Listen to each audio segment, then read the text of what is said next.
Boleh ceritakan sedikit Pak apa yang terjadi? Saya ini sebetulnya saksi, tapi bisa jadi tersangka. Saya pun tidak tahu kok bisa saya jadi tersangka. Sudah itu saya ditahan 3 hari 2. Sahabat Wong Musi TV.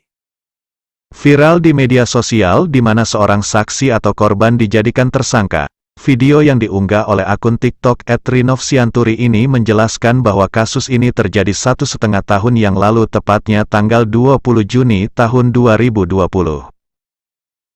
Menurut keterangan di dalam video, kasus ini bermula dari keributan biasa, dan para korban berusaha untuk melerai keributan tersebut.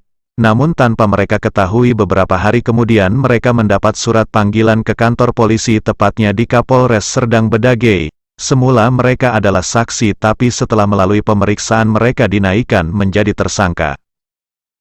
Atas pengakuan mereka pula, mereka sempat dipenjara selama 3 malam 2 hari. Kasus ini kembali naik setelah P21.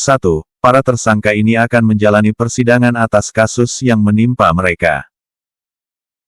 Dari kasus ini para tim pembelanya akan melaporkan kasus ini ke pihak Mabes Polri. Karena menurut tim pembela, Kapolri sudah tegas, setiap kasus yang bisa diselesaikan secara restorasi justice tidak perlu diselesaikan ke pengadilan. Hari ini saya datang ke Pekandolo Masiol untuk menjumpai 3 orang masyarakat yang akan saya bantu, di mana mereka ini bertiga sebenarnya adalah korban daripada perbuatan pelapor. Tapi faktanya mereka ini dijadikan tersangka dan pernah dipenjara selama 2 hari di Polres Serdang Bedagai, dan sekarang mereka ini diserahkan perkaranya ke Kejaksaan Negeri Serdang Bedagai. Padahal perkara ini sudah terjadi 1,5 tahun yang lalu. Bayangkan saudaraku, 1,5 tahun yang lalu, yaitu tepatnya tanggal 20 Juni 2020, baru perkara ini dinyatakan P21. Jadi perlu tanda tanya juga. Jadi untuk memastikannya kita tanya satu-satu ya. Selamat malam Bapak. Selamat malam. Boleh ceritakan sedikit Pak apa yang terjadi? Saya ini sebetulnya saksi, tapi bisa jadi tersangka. Saya pun tidak tahu kok bisa saya jadi tersangka. Sudah itu saya ditahan 3 hari 2 malam di Polres Serdang Bedagai. Jadi Bapak sebenarnya hanya kemarin melerai orang yang bertengkar. Iya Pak. Bapak melerai membantu supaya tidak jadi pertengkaran, tapi Bapak jadikan tersangka dan ditahan di Polres Serdang Bedagai. Iya Pak. Udah itu Pak, saya pertama jadi saksi, dan udah itu saya jadi tersangka, jadi saksi lagi, jadi tersangka lagi Pak. Wah, ngeri sekali ya Pak. Oh iya Pak.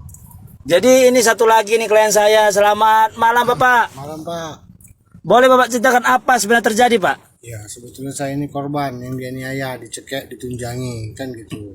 Iya. Jadi tiba-tiba saya kaget kok dapat surat panggilan dari Polres. Iya. Gitu.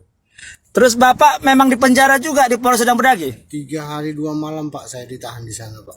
Jadi Bapak korban dicekek, ditunjang oleh pelapor, tapi kenyataan sekarang Bapak dijadikan tersangka dan dipenjara di Polres Serdang Bedagai? Betul Pak. Dan Bapak akan mengikuti persidangan? Betul Pak. Itulah gambaran potret hukum di Indonesia ini saudaraku.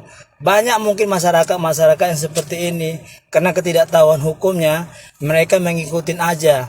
Ternyata sekarang mereka ketakutan karena mereka akan mengikuti persidangan. Jadi saudaraku, mari kita tegakkan keadilan yang berdasarkan Tuhan Maha Esa. Saya akan mendampingi bapak-bapak ini di persidangan di Serampa, dan saya akan melaporkan Juper yang memeriksa ke Mabes Polri. Karena Polres Serdang Bedagai tidak mengikuti perintah Kapolri, yaitu restoratif justice dan juga presisi. Seharusnya perkara ini tidak layak dinaikkan, karena ini hanya perkara biasa, perkelahian biasa yang tidak melukai apapun. Terima kasih.